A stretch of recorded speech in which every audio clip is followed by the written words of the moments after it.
another episode of the Wobcast 2.0. Let's go. Let's talk about what we got to talk about. And today it's good news because we get to talk about a Minnesota Vikings victory as the purple team gets back on the winning track.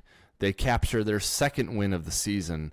This is a week-to-week league, folks. It just takes one win to turn your spirits around and start to get your mind on a completely different track. And for Vikings Nation right now, that's on a positive track after a bumpy start to the season. So lots to get to today as we break down the Vikings win over the Chicago Bears at Soldier Field. We look ahead to their game against the San Francisco 49ers.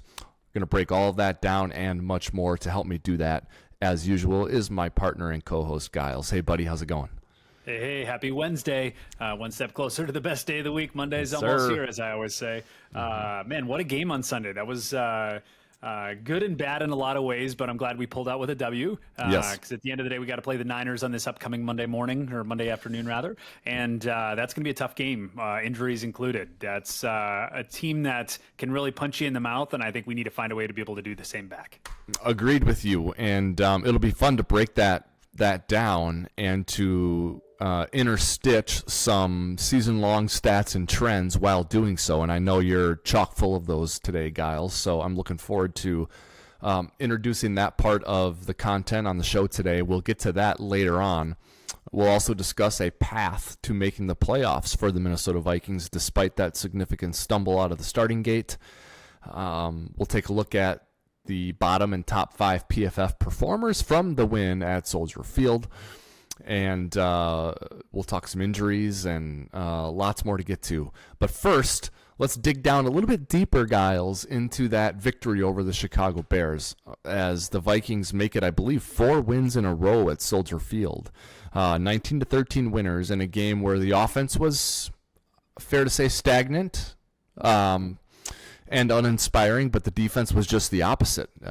Vikings knocked Justin Fields out of the game. They scored a touchdown on defense, had 3 takeaways, and took over the game for a pretty decent stretch in the middle of the game that really turned things around and got the Vikings on the winning track. And they wind up beating a pretty ratty Bears group that does not look very good. They have a handful of talented players, but they don't look great right now, and now their franchise quarterback is hurt. So, we discussed this before the show, Gyles. One way to take a look at this victory for the Vikings. 2 positives from the game that you took away and a negative from the game that you took away. We want to skew positive here because ugly wins count the same as those pretty wins, right? And this one definitely wasn't a pretty win. There are some things you don't love about the performance, but you have to love that you won the game. At the end of the season, they don't ask you how. They ask you how many. Mm-hmm. All right? So let's go through a couple of positives for each of us. I'll go first, then you can give 2 in a row, and then I'll close it out with my last positive. I'll start with Christian Darrisaw. You are looking at, dare I say, the Justin Jefferson of offensive linemen in the NFL. Mm-hmm. A dominant player at one of the game's premier positions. By now, I'm sure you've seen the clips on the internet and on X of what Darrisaw was doing to Chicago Bears defenders, sometimes 2 or 3 of them on the same play. Mr. Pancake himself. Just embarrassing people. Literally paving the way for Vikings ball carriers to extend drives and score touchdowns. Not really score touchdowns, but extend drives and gain yardage.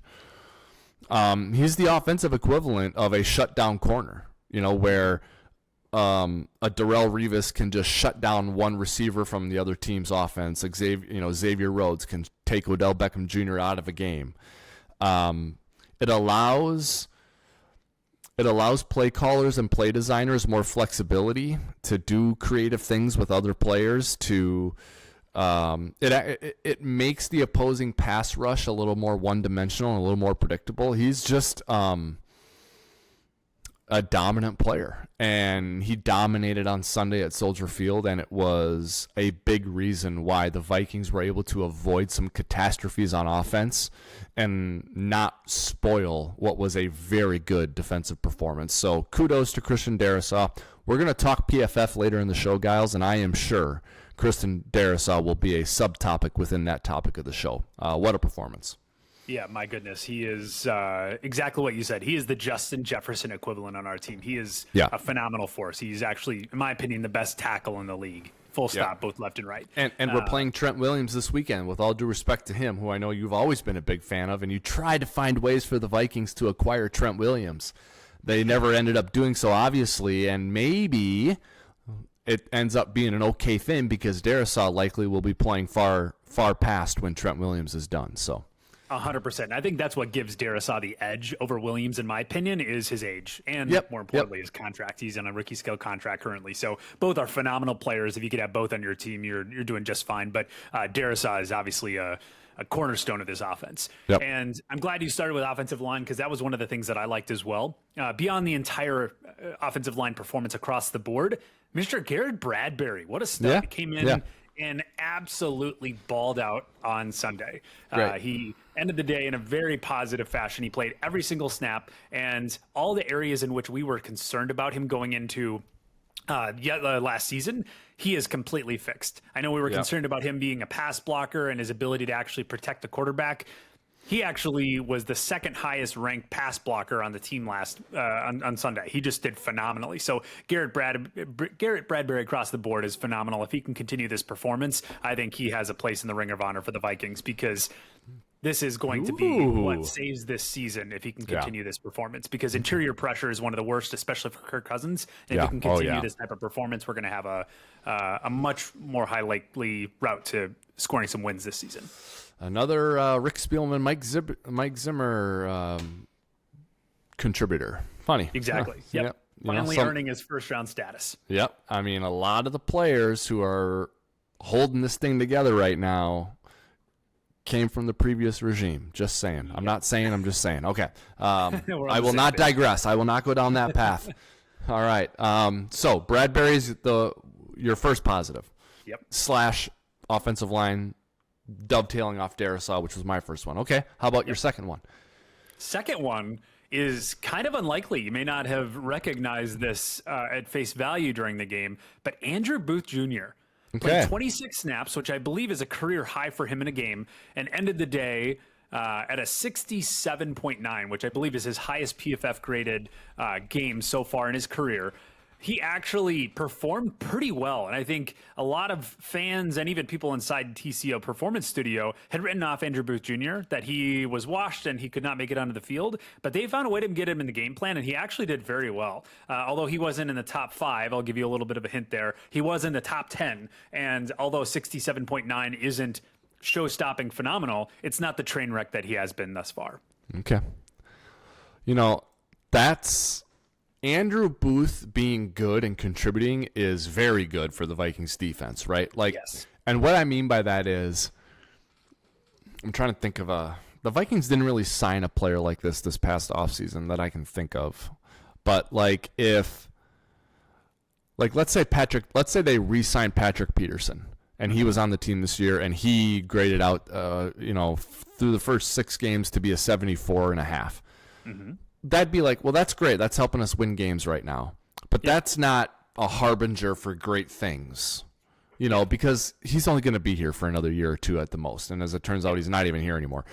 But Andrew Booth being good, and this is what you were saying last week, Gyles, and what we talked about with, if Ed Ingram continues to progress and if Ezra Cleveland continues to play the way he does and Garrett Bradbury continues to perform at this level, this is very good for the Vikings because of what it could mean down the road.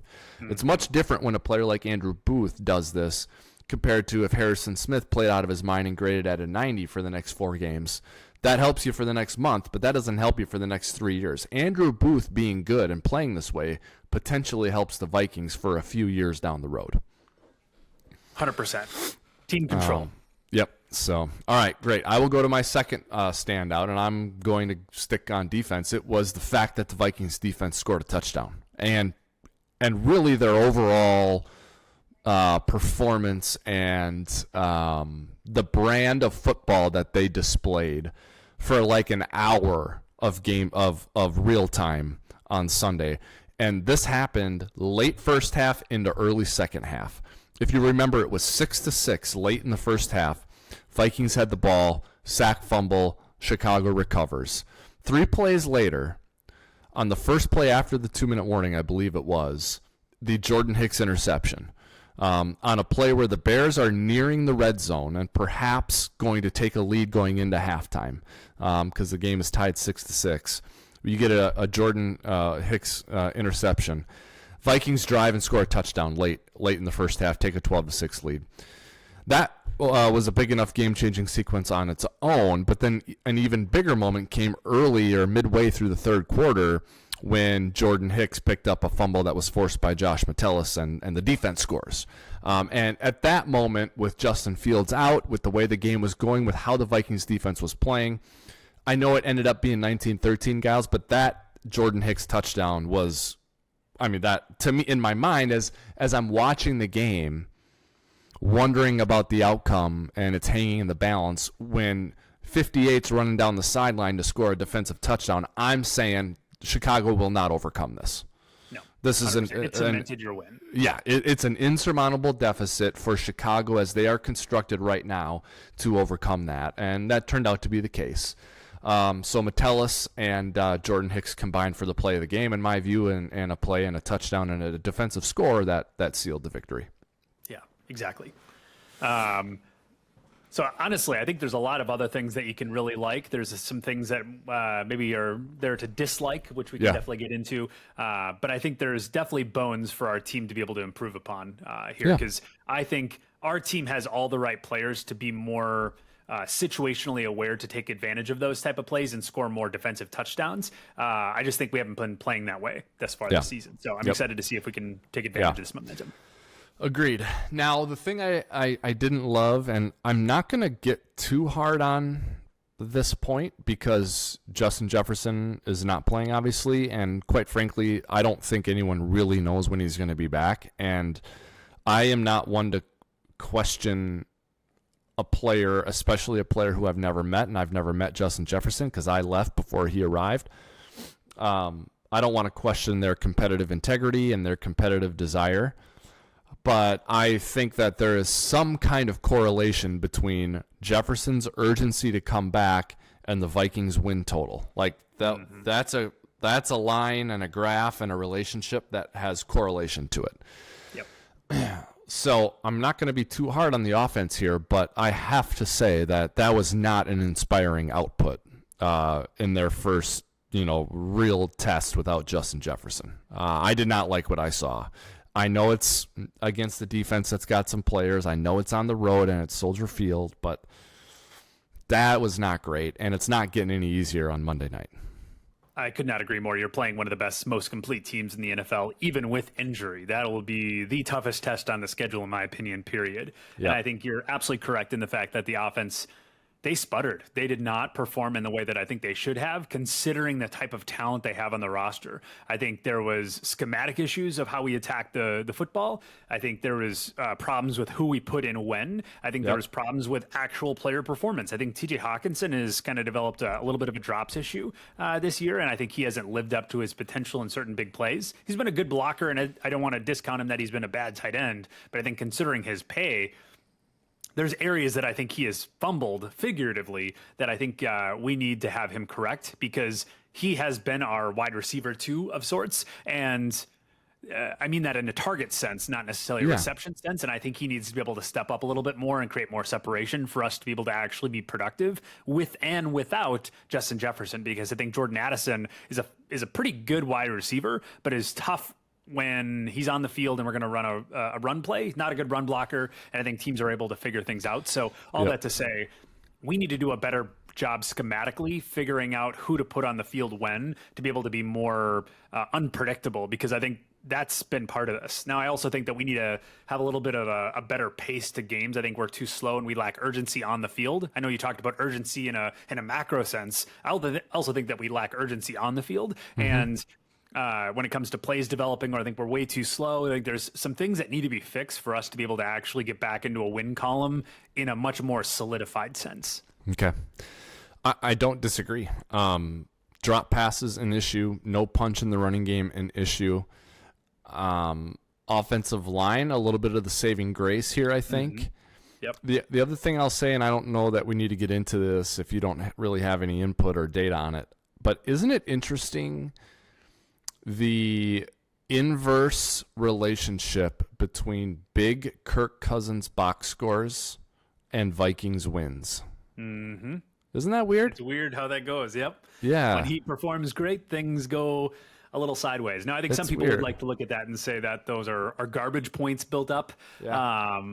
But I don't know. That's very interesting, especially when you apply the figurative pressure on the team, where when there's high pressure versus no pressure at all, how he performs. It is kind of an interesting trend. I don't know. You know Kirk Cousins. I mean, in terms of his personality and what things are kind of driving him. So I'd be interested to see your take on that. But yeah, definitely an interesting trend. Yeah, Kirk is.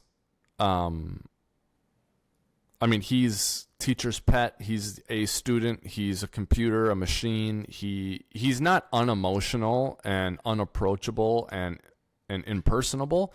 I just mean from a football performance and decision-making standpoint, he's flatlined and he's a computer, so I don't think he ever thinks about his completion percentage. I don't think he ever thinks about his yards per attempt and trying to rank top 5 and chasing Fran Tarkenton's. No, I don't think that ever enters his mind. And I think whenever it gets introduced, he's uncomfortable even entertaining a discussion about it. Like he's so pro team, so win oriented and so just in the moment and myopic that I don't think he ever thinks about any of that stuff. So him being a big box score guy and all of that is not an accurate criticism or even observation of him. He is literally just trying to win every single play, almost to a fault. Almost to a fault, where it's it's 4th and 11 and the game's on the line and he throws a 7-yard slant because that's where the progression took him. And it's yeah, on every third down of the game of the season, that is right. But on 4th down with the game on the line, that's not the right throw, right? Taking a sack on that Hail Mary last week, right? Nope. Right. So, yeah, I just think it's a coincidence. I don't think the big box score and then they lose, and then the modest box score but they win this season, I think is a total coincidence, and I don't think there's any science to it. I don't think there's any correlation. I just think it happens to be a coincidence, and I think a supporting thread of that is he didn't have a great box score this week. The Vikings won, but if you look at the PFF data, which the way you describe it, Gyles, is PFF is grading you on what you are asked or supposed to do, not on the outcome of what happened, right? That's accurate. Yep. So if you as a quarterback make the right read, make an accurate throw, but the ball is tipped or not caught, it goes into the defender's hand and it goes down the sideline for a pick six, that hurts your box score and it hurts your team's performance. But you get your PFF grade there is good because you made the right read at the right time and an accurate throw, right? Yep. So PFF is not docking you for that pick the way it would dock you for a pick if you threw a bad ball or to a covered receiver. So I think it's a total coincidence. I don't look at Cousins as an overwhelmingly positive factor for them this season or negative. I think if you're looking for the significant factors in wins and losses this year, you have to look past or away from Cousins at other areas and other individuals.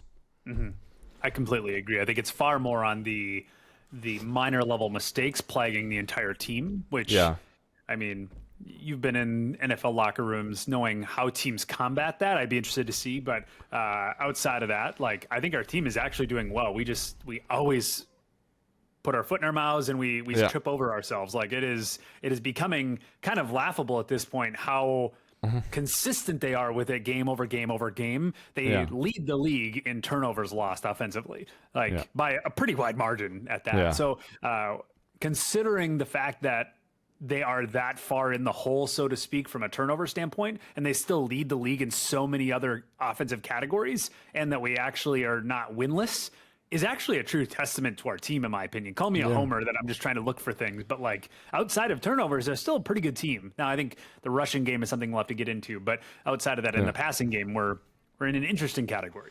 Well, yeah, and what's interesting is, being 11-0 in one-score games last year, and then having already lost 4 of them this year, and it's like last year, the critics would say they're the worst good team in the league, and this year the critics would say they're the best bad team in the league, and I think the truth is somewhere in the middle there, but.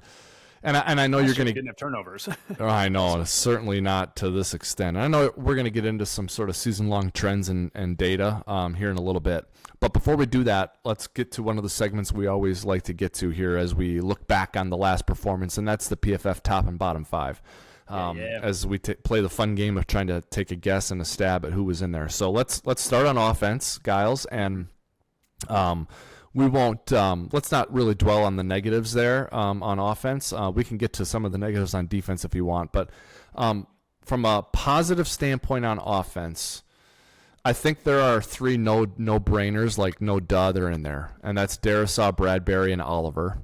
I think if you go back and look at box scores and stats, you wouldn't put Oliver in there. But if you watch the game with a critical eye, or if you go back and watch tape or re-watch the game and look at him specifically, Josh Oliver is a dominant player. So I'm putting Darisaw, Bradbury, and Oliver in there. Now, my other 2 I'm going to guess, and we just talked about this, I'm going to put Cousins in there. And now I oscillated between O'Neal, and I actually oscillated between him and Osborne. But I think Osborne looked good early, but then tailed off. So I'm going to put O'Neal in there. So my top 5... Darisaw, Bradbury, Cousins, Oliver, O'Neal, in no particular order, but I bet you Darisaw's first. You saw the grades before, didn't you? I did not. Am I 5 for 5? You are 5 for 5, starting with the 5th highest graded offensive player, Garrett Bradbury. He ended the day at an 83.8 pass blocking grade. Like, that is elite level pass blocking. Finally, we've been able to get some good performance out of him. So he was the 5th highest graded player. Moving on to 4th was Brian O'Neal, right tackle. He's actually the best run blocker in the NFL. He leads the league in all NFL tackles in run blocking. He ended the day at a 78.8 grade overall. Just phenomenal. And then 3rd, Kirk Cousins, like you mentioned, had a good box score. He ended the day at an 83.5 grade, did well across the board statistically. And obviously we got a win out of the game, so that was great as well. And then the 2nd highest graded player, Christian Darisaw, what a stud. He is the number 1 tackle in the NFL across every category. He is, or at least overall, I believe he's top 3 in every category at an 85.3 grade. Like, he is the best tackle in the NFL. In my opinion, you can't convince me off that. Right. When you watch that tape, he pancaked everyone he was looking at. Well, I mean, it's like the way sometimes I like to do it is I like to watch it back. Kids are in bed and wife's sleeping or working or whatever, and it's like I got some time here and I like to watch it back. Let's see how this guy did. And then once I get a feel for how the game, like once I see enough good or bad to be like good game, bad game, I kind of stop. And like with Darisaw, you stop early. It's like, I mean, it's pretty obvious how well he played. But he's 2nd, so Oliver was higher than him, huh? Graded? He was the number 1 offensive graded player on Sunday. I mean, he had a 91.5 grade offensively. He is currently ranked number 1 across every NFL tight end in the NFL. Like, he is the highest graded tight end, period. Full stop. What a signing. If you were to tell me that through 6 games, that we had the best left tackle in the game, we had the best tight end in the game. Now, granted, he's hurt right now, but if you have Justin Jefferson, who is the best wide receiver in the game, you would think that we'd be undefeated. I know. That we have the best player at each of those 3 positions. My goodness. Yeah. It shows how turnovers have really plagued our team and really brought us down, because when you look at our performance across these primary, very important categories, we're elite. We are elite at these categories, just phenomenal. And a quick shout out to Cam Akers. He was the 6th highest graded player. He had a 68.4 grade, and I believe he had a 8 yards per rush attempt on his snap. So he did very, very well when he did play. Yep.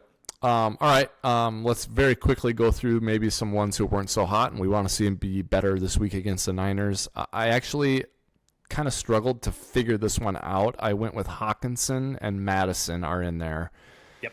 I didn't love Powell. After that, I struggled a little bit to fill it out. So Hawkinson, Madison, and Powell, I cannot imagine graded out very well. Again, I continue to see a lack of pop in the running game which is why I put Madison in there.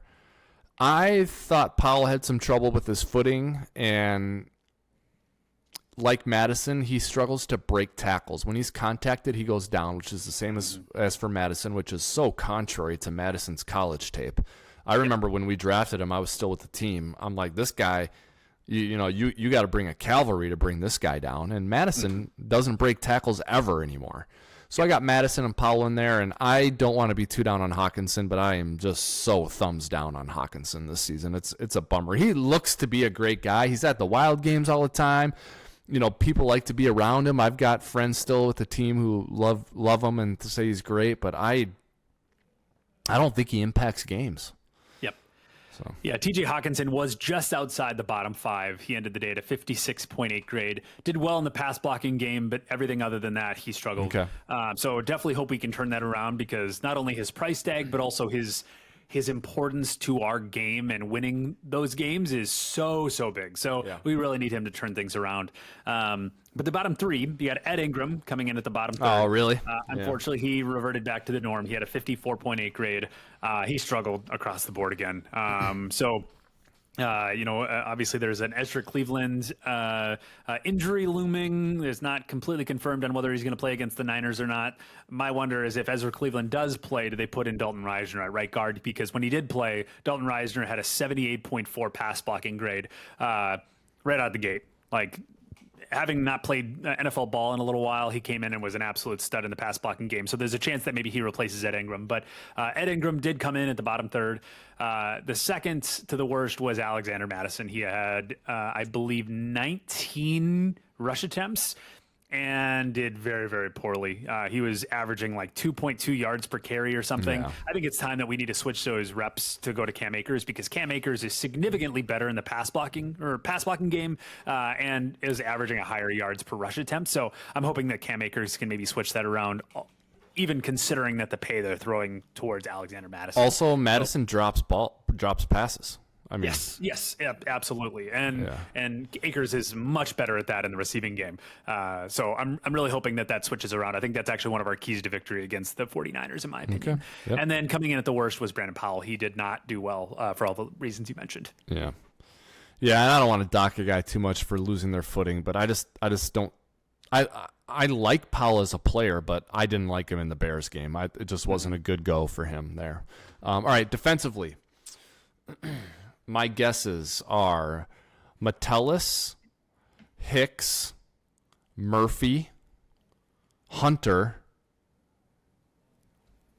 and I have 6. I have Bullard and Booth, so I got to pick one. So I'll pick Bullard. Hicks, Metellus, Bullard, Hunter, and Murphy. And I actually have a star next to Murphy. If you tell me Murphy is one of the top 2 or 3, I won't be surprised. I think he had a great game. Fumble recovery, a TFL, a pick, and 3 pass breakups for Byron Murphy. Yep, he did come in at the 6th overall graded player. What the heck? Just outside of 5. What the heck? In fact, he actually had the best game of the season, in my opinion. Byron Murphy Jr. has struggled immensely through the first 5 games. So game 6 was incredibly important for him. Definitely bounced back. So hopefully we can continue this streak. End of the day at a 68.4 grade. Had by far and away his best performance in coverage. Played 65 snaps. He was doing very, very well. Okay. And then coming in at 5th was Harrison Smith, coming in at a 68.7 grade. Did very well across the board. He had a few poor pass rushing reps that dinged him a little bit. Otherwise, I think he would have been significantly higher on this list. But Harrison Smith definitely had a decent day. Coming in at 4 was our boy Kyrie's Tonga, Mr. Nose Tackle himself, coming in at a 73.4 grade.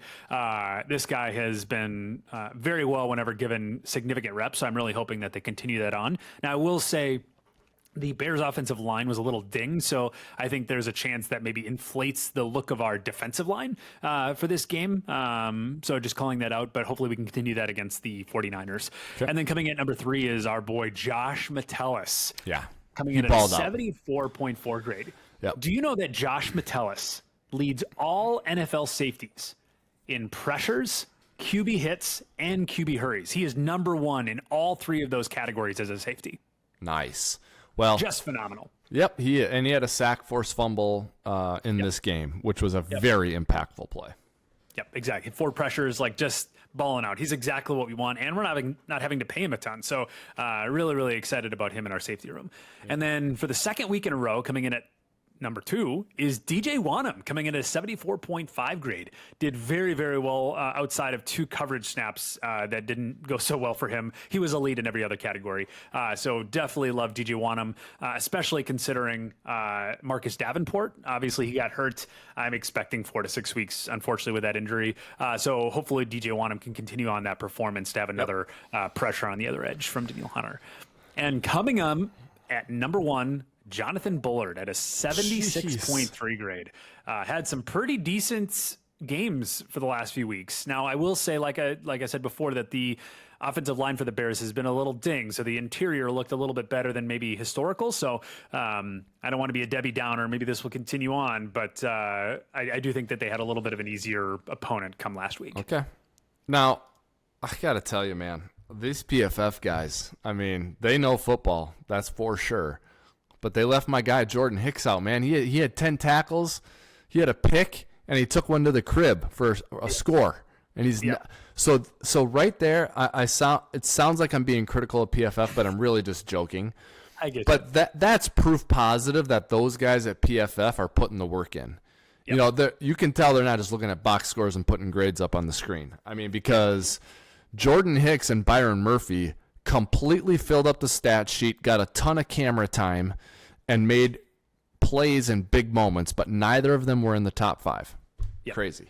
The only reason I think he was dinged in that category is he actually gave up 51 yards, 17 yards per reception.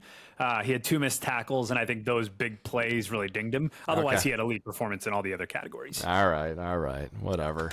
I mean, in fact, I believe he is still like the 10th highest graded interior linebacker in the NFL right now. Okay, good. I didn't love Harrison Phillips. I thought Caleb Evans might have played better in the second half, but in the first half I saw poor angles and missed tackles. Mm-hmm. I don't like Davenport. He might be a great guy and someday be a good player, but I don't think he couldn't have graded well.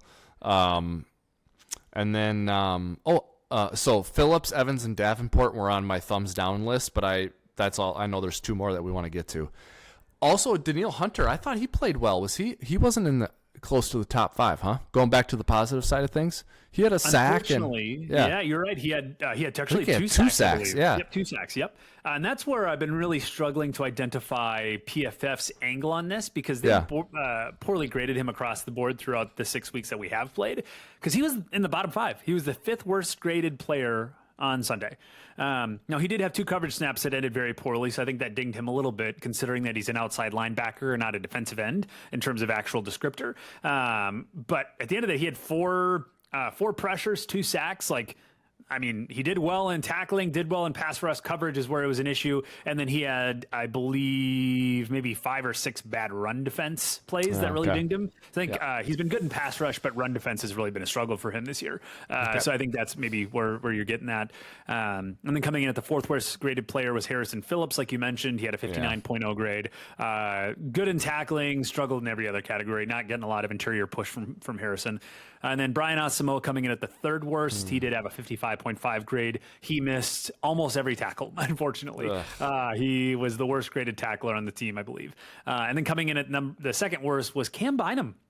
Ironically, he had a pretty poor day, although he has been, pretty phenomenal across this year. I still believe he's also a top 10 safety this year, according to PFF through 6 weeks. He did not have a great game.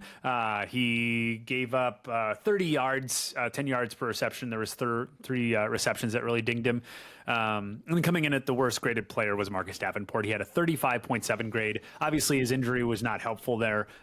He's clearly playing through a lot, and I think we'll get to it a little bit later, but I think if you want to really make a run this year, you have to plan for Marcus Davenport not to play. I mean, you cannot count on him. I agree. Clearly, his ankles have been plaguing him throughout his entire career, and now his high ankle sprain is on the other ankle than the one that's been bothering him.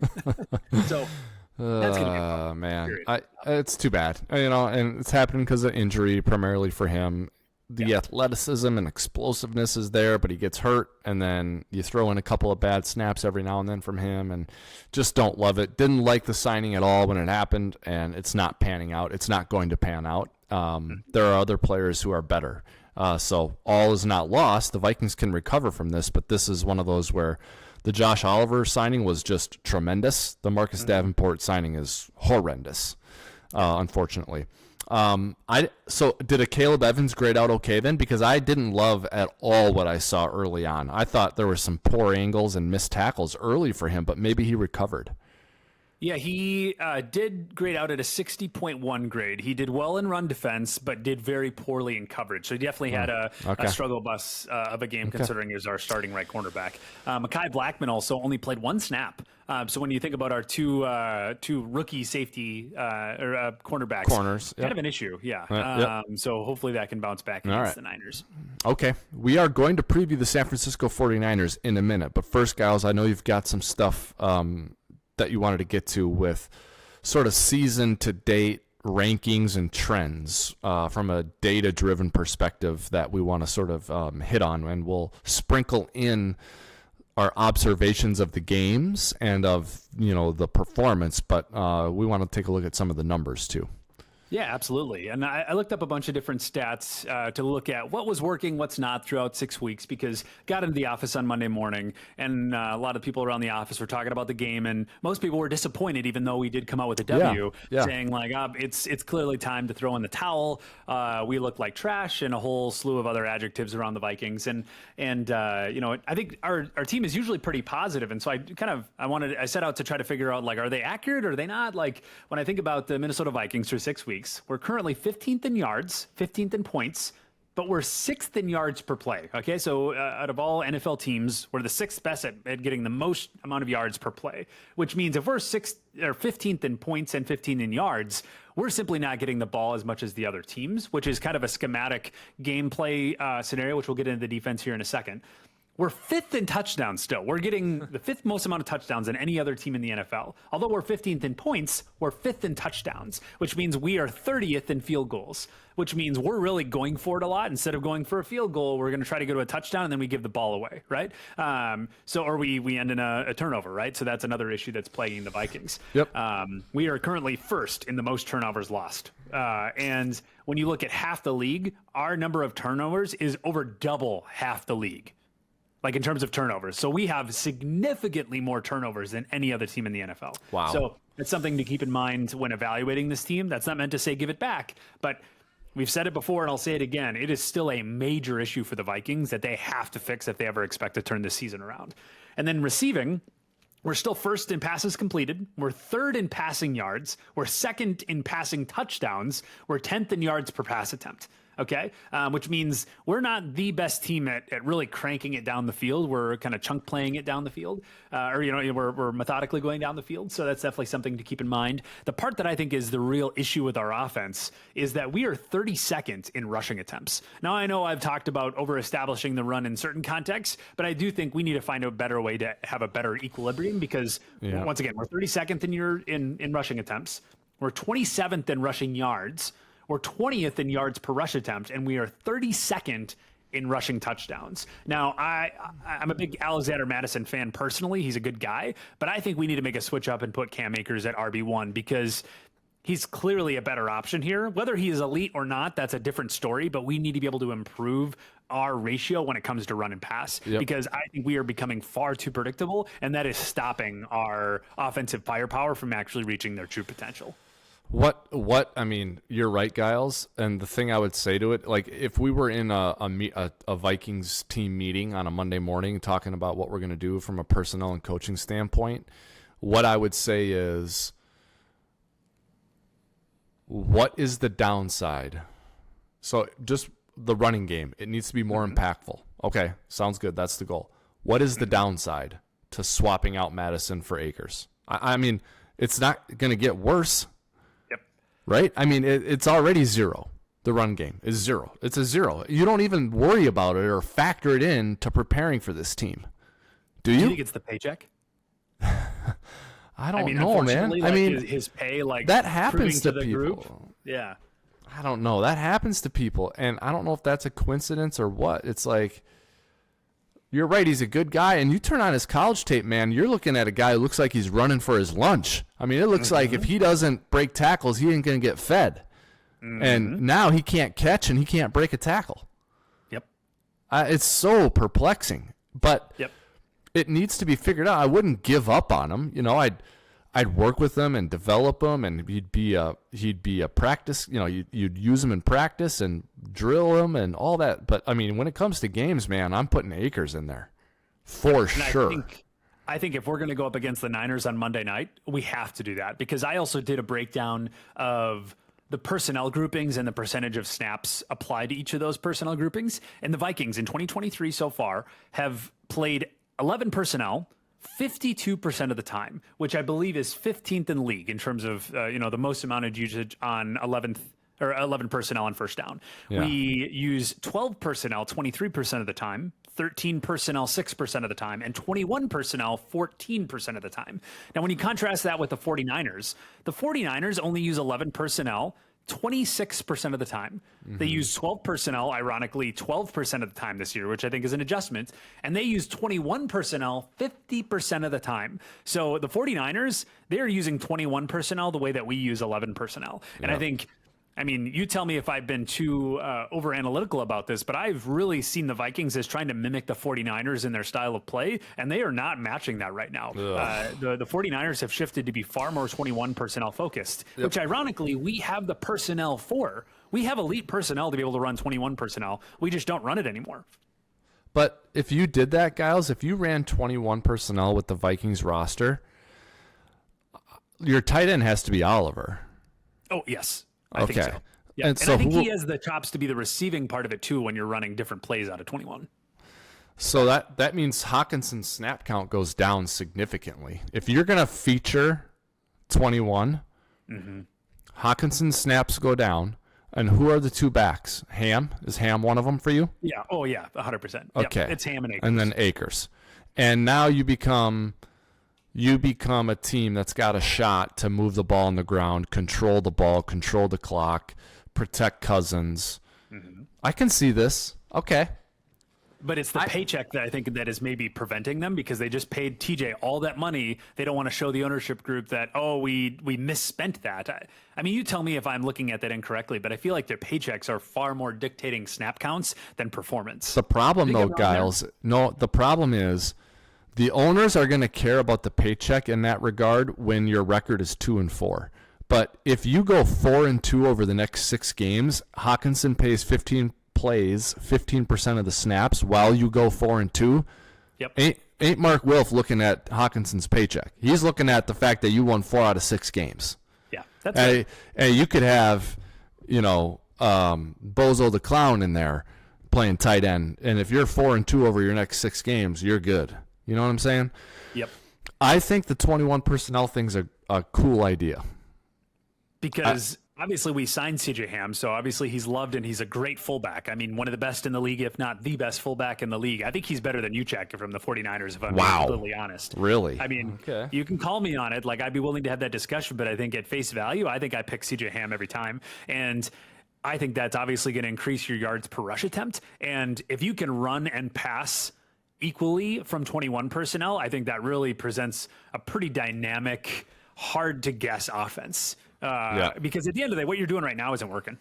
It just isn't. Like, no, it's not. Your it's yards not. per player up, you're still middle of the league in yards and points, which you were much higher in beginning in the league through the first few weeks. But now you are definitely trailing back, especially with the deduction of Justin Jefferson. You need to find a way to move the ball without him.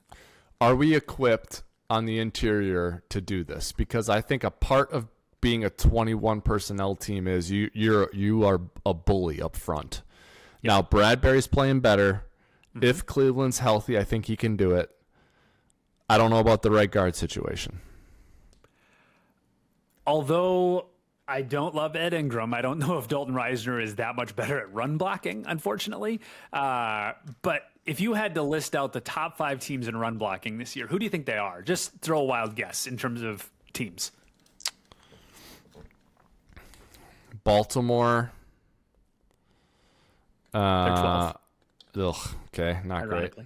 Run blocking, top run blocking teams. Man, that's good. I was just looking at running back performance, actually. Yep. And I'm like, it is so hard to identify who you think are the And I wasn't looking at run blocking. I was looking at runners. Yep. Because gone are the days of, Derrick Henry and DeMarco Murray and Adrian Peterson, like the bell cows who you just hand it to all the time. Man, top run blocking teams. Cleveland, Seattle, Baltimore was in there, but they're probably not. You said they're 12, so they don't count. Miami, and they're all in the top posture. You're getting closer. Are you going to tell me Minnesota? Minnesota is in the top 5. Okay. Coming in Detroit. 5. Detroit is 4th. They have the 4th best run blocking team. The 5th best run blocking unit is the Indianapolis Colts. Okay. The Niners are 3rd. Yep. The Eagles are 2nd. Yep. And the Minnesota Vikings are the best run blocking unit in the NFL for 6 weeks. So that answers the question that I asked you. Can they do it up front? Yes, they can. Yes. The 21 personnel idea is brilliant. Well done. Well done on uncovering that and figuring it out. I love the idea. It's a reduction in snaps for Hawkinson. I think you can find a silver lining in that down the road, where if you're a 21 personnel team and Oliver's a part of it and it's effective and you're running the ball, you can actually make Hawkinson very lethal on 35 snaps a game. This is something that they should do, man. That's a good idea. And do you know who is number 2 in the usage of 21 personnel? Or I'm sorry, the 49ers are 2nd in 21 personnel usage across the NFL through 6 weeks. Do you know who is number 1? No, it's two another backs. high-scoring team. 2 backs and a tight end. Man, it's not No, it's not the Dolphins. It is the Dolphins. They use it 57% of the time. They're in 21, 57% of the time. And they're putting up some points, my man. So I think that may be a winning formula in the NFL right now. So, maybe it'll blow up in our face, but I think it's worth a try going against the Niners. Man, that's brilliant, man. I love that. That's really good stuff. A great example of a conversation that combines scheme, football observations with data, man. That's really cool. I love the idea. And the Vikings would be very smart to do that because they would be doubling down on what is performing well, which is Josh Oliver right now. Yep. And it helps mitigate the loss of Justin Jefferson, right? I mean, because you could do this with him, but without him, I think is even more of a reason to do it. Completely agree. Man, I hope so. So what? Let's Kevin, if you're listening, go for it. Yeah, KOC. Let's chart it, man. What are the Vikings 21 personnel percentage right now? What is it? I'm gonna write it down. 21 personnel. We are using it 14% of the time. Okay. I want that number going up over the next month. Yep. We're in 12 personnel 23% of the time. We're in 11 personnel 52% of the time. Get out of that. That's disgusting. They are not an 11 personnel team right now. No, not at all. They're doing it, but they shouldn't be doing it. No. They should not be doing 11 personnel. In fact, the top 5 teams that are using 11 personnel a lot are all teams with horrible records. Shocking. Yeah, exactly. Yeah. Get out of that. Get into 21. Love it. That's a great take, Gyles. Well done. Yep. All right. Let's preview this Niners game. Yeah.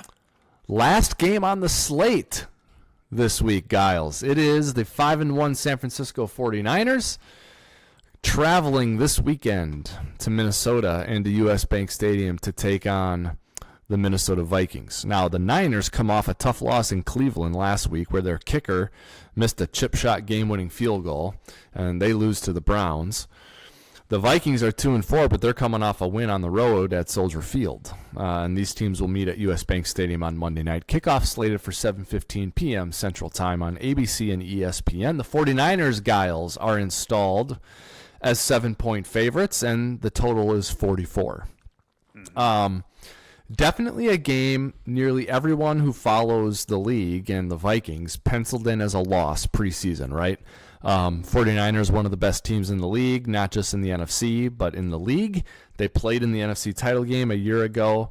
They had that crazy stat last year where every team lost the week after they played the Niners because of their physicality. On offense, they feature Christian McCaffrey, who got dinged in that Browns game last week, but may play this week.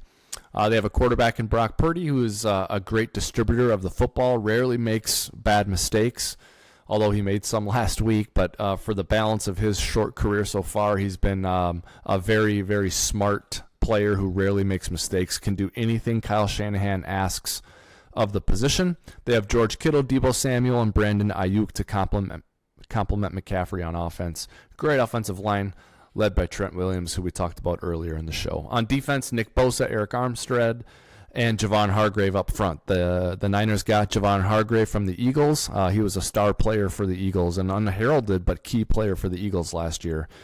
Up front in the middle, it's Dre Greenlaw and Fred Warner. Find a better linebacker tandem. I will wait. Back end, it's a cavalcade of athletic, instinctive defenders. A tremendous defense. The baseline, the foundation of this defense was set by the Jets head coach. Come on, what's his name, Gyles? Jets head coach. What is his name? Come on. It is Robert Saleh. Yeah, Robert Saleh. He set the foundation for this defense. Of course, he's gone on to the Jets, but he was Kyle Shanahan's defensive coordinator. This is his defense. A lot of talented players, really good scheme. Suffice it to say, a huge challenge for the Minnesota Vikings. I'm going to hand it over to you now, Gyles. All of that being said, I can't help but feel a little like positivity of the momentum gained from a road win in the division, combined with playing at home against a team on the road for a second consecutive week who had an emotional letdown and a loss last week and is dinged up. Mm-hmm. You're going to see McCaffrey, Deebo Samuel, and Trent Williams all on the injury report this week. Mm-hmm. 2 weeks ago, I thought the Vikings would lose by 2 touchdowns. This week, we'll get to our predictions in a minute. I am far from that prediction. Am I crazy? You are not crazy. I think the injuries are definitely something to underscore. I think emotions are definitely something to be considered, but I think led by Shanahan, I think that's something he'll whip up pretty quick. Okay. He'll set them right. So I think that's something that we shouldn't overexploit in our heads as a way to exploit them. It's definitely something to go for, but don't rely your game plan on it. Okay. I think you need to schematically go toe-to-toe with these players because Kevin O'Connell obviously has a background in this, and I think when we're exploring the matchups, offense to defense on both sides of the ball, there are areas to exploit. So, for example, our defense with their offense. Now, obviously, they have one of the best skilled position units in the NFL. McCaffrey is a freak. Yep. Ayuk is the second best wide receiver according to PFF this year. Samuel is top 20. Jennings, their third wide receiver, is in the top 40. Although he's not a showstopper, he's still producing very above average. Kittle's the third best tight end. They obviously have some phenomenal pieces here. But I think the way to tackle this is through the interior. I think this is time to go NASCAR package. Their interior offensive line is abysmal. Their left guard is the 72nd ranked guard. The right guard is 64th. They have worse guards than Ed Ingram right now through injury, and like they're having some issues there. So I think if you go NASCAR package with DJ Wanham and Daniil Hunter, I think there might be a way to the quarterback, considering that Purdy is not super mobile. I think that might be a way to disrupt this because otherwise, if you're trying to go toe to toe, we don't have the personnel to match all their weapons. Interesting. So I think you got to go put pressure on Purdy. Okay. Now, with the way Bullard is playing off of last week, I think he factors into that as well. And then Tonga also played well, so he can help on the interior. They wouldn't necessarily be part of the NASCAR package, but for the balance of the game, they can maybe win some battles on the inside. I think you make an interesting observation there, Gyles. Truthfully, I think about the Niners, and I don't even think to look and critically analyze the offensive line because it's been so good for so long. Mm-hmm. However, when you take a close look at it and you do your due diligence, you do see that this is not what we've been accustomed to up front for the Niners. Now, defensively, they are very strong in that area. Offensively, they are not. So that's interesting. Even more credence then to the 21 personnel opinion and the Cam Akers situation where you want to give that a shot. Might be a really good spot to do that here this week. So I hope the Vikings are listening to that. Exactly. And when you look at their defense, I mean, other than maybe the Cleveland Browns, the 49ers have the best defense in the league. So good. Bosa is the best edge rusher in football right now. The middle linebacker group, they're performing out of their minds. Their secondary is still, they're not the most elite, but they are as close to being elite without being elite as possible. Obviously, they have studs across the board. They have Hargrave up front. They have Armstead up front. They have some real performers in this regard, and I think we're going to have to go toe-to-toe with them. We need to be able to punch back when they punch us in the mouth. I know we've said that a lot throughout the course of the season, and I think, once again, 21 personnel might be the only way in which we can actually do that, where we can out-scheme them versus simply just rely on performance to performance, because I think there's quite a feat here on Monday night. Yeah. Fred Warner is so good, man. So good. He is fun to watch. He is like, if you go prime Eric Kendricks in a prime Mike Zimmer defense, Fred Warner is a little better than that. That's like how good he is. I mean, he is like, remember when they had he's a different player than Patrick Willis, but the type of impact that Patrick Willis had on a game is the type of impact that Fred Warner has on a game. He's not the same player. They play differently, but like Fred Warner is a problem. And so is Dre Greenlaw for that matter. But like Fred Warner, I promise you right now, we're recording this on it's a Wednesday, right? So the Vikings are talking about Fred Warner right now. In between morning walkthrough and afternoon practice, like on the scout, there is a number 54 on the scout team. He's one of the, not every player is represented on the scout team with a practice jersey. There is a Vikings practice squad member wearing a number 54 penny when the Vikings offense is on the field. You game plan around Fred Warner. You just watch. And I hope the Vikings can find a way to mitigate his impact and neutralize him, because if they don't, he'll ruin the game for you. Ruin the game, especially when it comes to our tight end room. I mean, when you're looking at the 49ers defense, they only have one player on their starting defense that scores below a 67 PFF line. Only one player, and that one player scored a 66.8 grade. So he's right at 67. Now, if you're at 67, 68, 69 for the Vikings, you're in the top 5 every week, man. Correct. And they got two players. Yeah. Oh, yeah. I was going to say there's only 2 players that scored below a 70. All right. And they got almost no one below that, and that would be a top 5 for us. Yeah. Yeah, exactly. All right. I did look at special teams here, too, and I don't know that there's any distinct mismatch there. If anything, I think the Vikings have an advantage in that regard. Sounds like you believe there's an advantage on the interior on offense. There's no advantage to be gained against this Niners defense. They're elite at every level.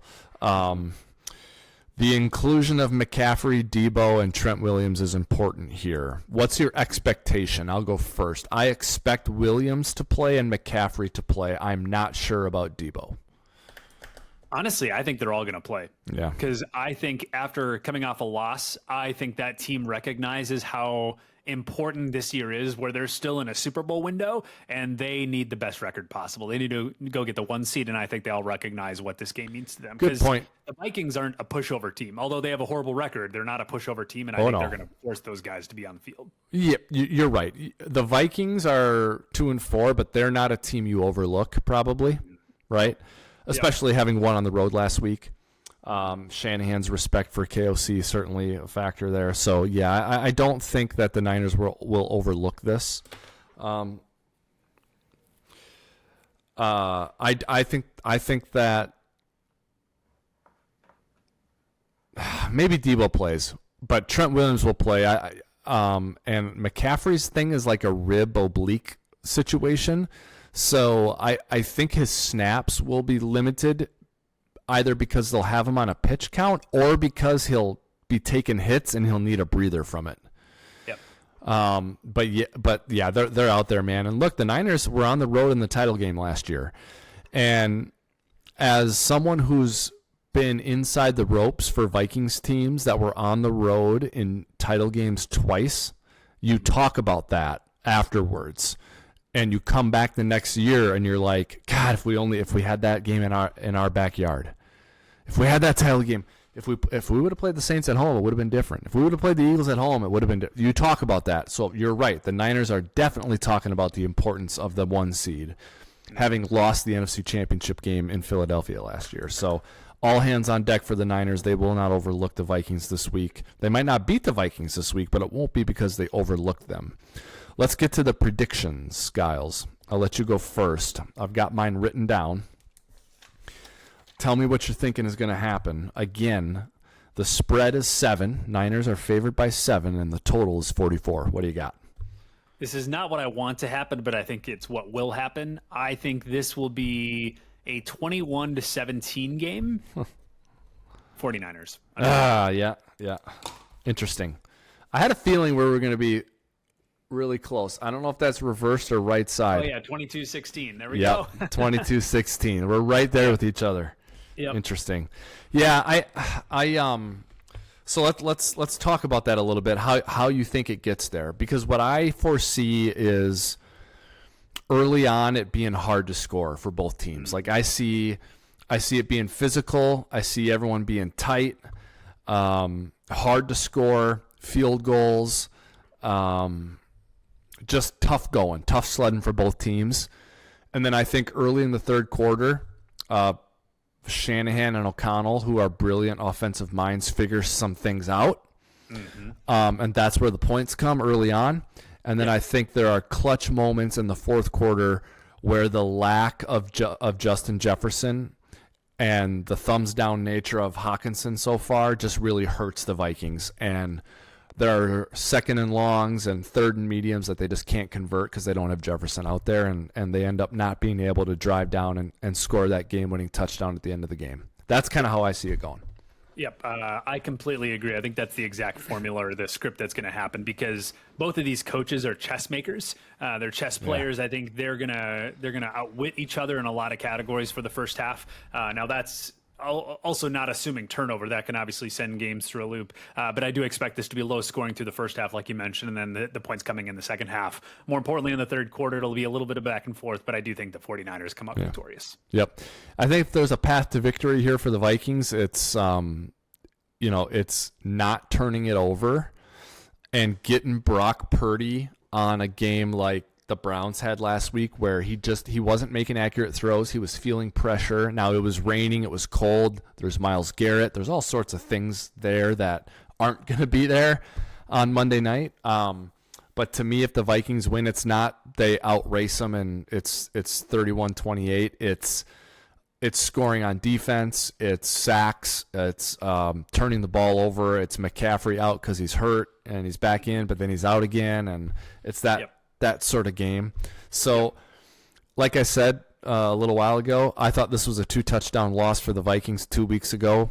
This week, I think we're watching the Vikings with the ball in the fourth quarter down 6 with a chance to drive for a touchdown to win the game. That's what I think we're going to see as a possibility. Whether that happens or not, time will tell. Yeah. It'll be an exciting game to watch nonetheless. It'll be a physical game. It's been circled on my calendar for this season. Really excited to watch it. Alrighty, well that's going to do it for this episode of the Wobcast 2.0. We thank you for listening, and we encourage you to like, subscribe, and follow the Wobcast 2.0. You can do that wherever you find all your other favorite football content and podcasts, Google Play, Apple Podcasts, Spotify, and of course, we're on YouTube, so make sure you catch us there if you're not doing so already. It's Vikings-Niners Monday night, so enjoy your Sunday of football stress-free. Sunday of football, root for other NFC teams to lose, and then tune in on Monday night for the Vikings and the 49ers. See if the Vikings can put a winning streak together and upend one of the better teams in the National Football League. On behalf of Gyles, this is Wobby signing off for now. Until next time, Skol Vikings.